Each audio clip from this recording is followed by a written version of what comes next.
আসসালামু আলাইকুম, সবাই কেমন আছেন? আমি তাসনিম চলে আসছি একটি নতুন ভিডিও নিয়ে। আজকের ভিডিওটা হচ্ছে আমরা এক জায়গা যাচ্ছি। কেন যাচ্ছি সেটা বুঝতেই তো পারতেছেন। আমি হচ্ছে ডাক্তার দেখাতে যাচ্ছি। আজকে সারাদিন কি করি সেটাই শেয়ার করব। আর আমার এর আগের ভিডিও যেটা আপলোড দেওয়া হয়েছে এটা হচ্ছে কিছু সমস্যার কারণে একবার ডিলিট হয়ে গেছে, তো আমি এটা আপলোড করছি। পরে অনেকে কমেন্ট করছিল অনেক সুন্দর সুন্দর, সেগুলো সব চলে গেছে। সবাই আবার কমেন্ট করবেন, ওকে? ভিডিওটি শুরু করার আগে সবাই অবশ্যই লাইক করে দিবেন, চ্যানেলটি সাবস্ক্রাইব করে আমার পাশে থাকবেন। আজকের ভিডিওটা শুরু করতেছি তাইফা এবং আমি। তাইফা ওখানে আজকে আমার সাথে আসে নাই, ও পার্পল কালার ড্রেস পরছে, আমি আমার এই ড্রেসটা পরে নিয়েছি। আজকে আসবো না? তুমি খেলো। আম্মু আব্বু গেছে হচ্ছে রেডি হতে। আজকে যেহেতু শনিবার, আব্বুর অফিস ছুটি, আব্বুর আমাদের সাথে যাবে। আর আমরা যেখানে ডাক্তার দেখাতে যাচ্ছি সেটা হচ্ছে চিটাংয়ে নাকি আরো কাছে, তাই আজকে কোথায় যাই কি করি সবকিছু শেয়ার হবে। যে জায়গায় যাব সেই জায়গায় বাসে করে যাব। সব অবশ্যই লাইক করে দিবেন আর সাবস্ক্রাইব করতে ভুলবেন না। আচ্ছা, আমাকে কি ডল লাগছে? জি আম্মু আমার সাথে চিল্লাচ্ছে। আমি যেহেতু এখনো কোনো চুল বাঁধি নাই, তাই চুলটা বেঁধে ফিরে আসতেছি। এভাবে চুল বাঁধার পর আমি দেখলাম আমাকে সুন্দর লাগতেছে না। আমি হচ্ছে চুল বেঁধে রেডি হয়ে গিয়েছি, আমাদের টাইম হয়ে গেছে, আমরা চলে যাব। মুখে কিছুই লাগাই না।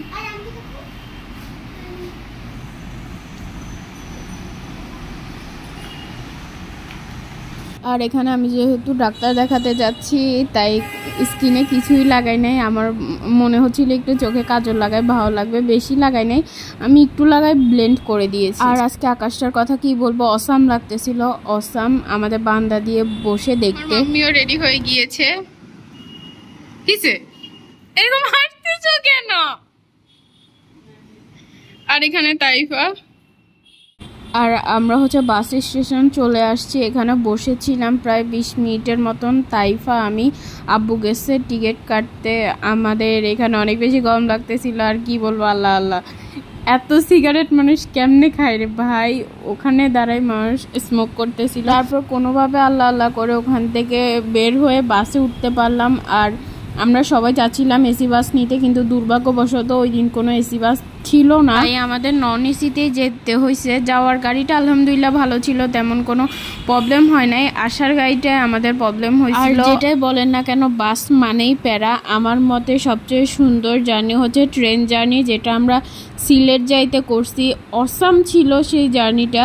এখানে বাসের ভিতরেও কিছুক্ষণ গরমে বসে থাকার পর বাসটা স্টার্ট দিয়েছে। যাওয়ার সময় আমরা মোটামুটি উপভোগ করতে করতে গেছি। গাড়িতে প্রচুর বাতাস ছিল ছাড়ার পরে, আর আকাশটা অনেক সুন্দর ছিল।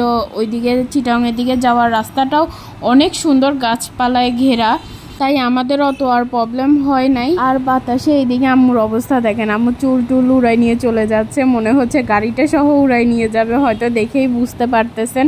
তাইফার চুলগুলো সব আমার মুখে আসতেছিল, ক্যামেরাই বন্ধ করে দিচ্ছিল চুলগুলো। যদি পাশে থাকো, হাতে হাতে রাখো, সব পাবো ভরসা দিলে, থেকে যাব তোমায় আমার মিলে, থেকে যাব তোমায় আমার মিলে।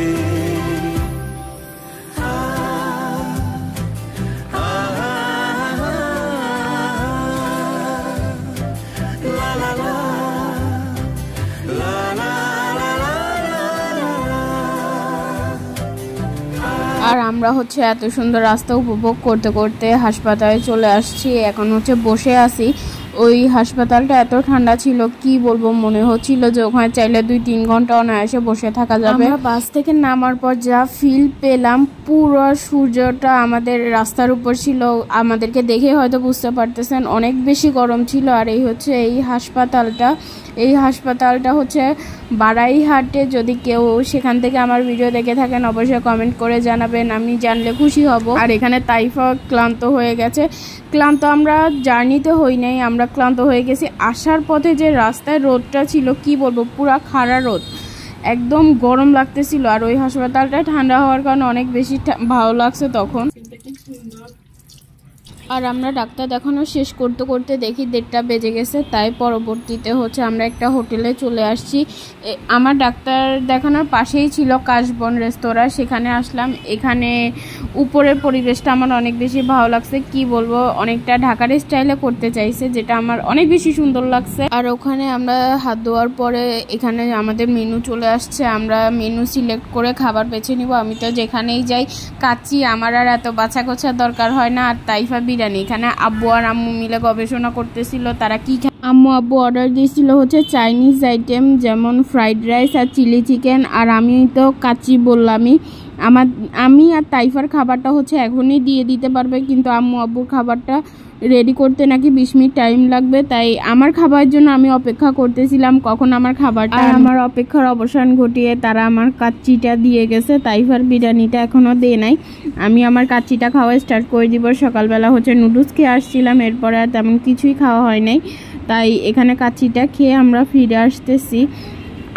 আমি প্রথমে যেটা ভাবছিলাম যে কাচ্চির পাশে যে ঝোল আইটেম যেটা দিছে সেটা হচ্ছে আমি ভেবেছিলাম যে মশলা আইটেম কিছু হবে। পরবর্তীতে দেখলাম না, এটা আচার। আমার আচার খাওয়া বারণ আছে, তাই আমি আচারটা আর খেলাম না। এখানে কাচ্চিটা অনেক গরম ছিল, বাট আমি কি রিভিউ দিলে ওরা ঠকে যাবে। আমি তো যেখানে যাই কাচ্চি খাই, সেই হিসাবে আমার কাছে কাচ্চিটি একটু ভালো লাগে না, সত্যি রিভিউ যেটাকে বলে। এখনও তাইফার খাবারও আসে নাই, আম্মু আব্বুর খাবারও আসে নাই। আমি আমার খাবারটা খেয়ে ফিরে আসতেছি, তাদের খাবার আরও 2 ঘন্টা পর আসুক। এখানে আব্বু আম্মুর খাবার চলে আসছে, বাট আমার খাওয়া দাওয়ার শেষে আব্বু আম্মুর খাবার আসছে। এখানে আব্বু আব্বুর জন্য বেড়ে নিচ্ছে, আর আম্মু হচ্ছে উপর থেকে শুট নিচ্ছে। আমি খাওয়া দাওয়া শেষ করে বসেছিলাম আম্মু আব্বু কখন খাওয়া দাওয়া শেষ করবে সেটা দেখার জন্য। আর এখানে আব্বু শুধু আমার ফাইলগুলো দেখতেছিল, কি দিছে না দিছে। বাবা মারা হয়তো এমনই হয়, ছেলে মেয়েদের জন্য অনেক বেশি টেনশন করে। এরপর আব্বু আর আম্মু চা খেয়ে আমরা বেরিয়ে পড়ে গেছিলাম। তারপর আমরা যে পথে এসেছিলাম সে পথেই আবার ব্যাক যাচ্ছি, কিন্তু আসার সময় জার্নিটা যেমন সুন্দর ছিল, যাওয়ার সময় জার্নিটা সুন্দর হয় নাই, কারণ রোদের জন্য। আর আমার আজকের ভিডিও পর্যন্ত সবার কাছে কেমন লাগলো অবশ্যই কমেন্ট করে জানাবেন, একটি লাইক করে দিবেন। রাত্রে খাওয়া দাওয়ার পর আমরা ঘুমিয়ে গেছিলাম, এরপর আর কোনো শ্যুট নেওয়া হয় নাই। আজকের মতো বিদায়, আল্লাহ হাফেজ।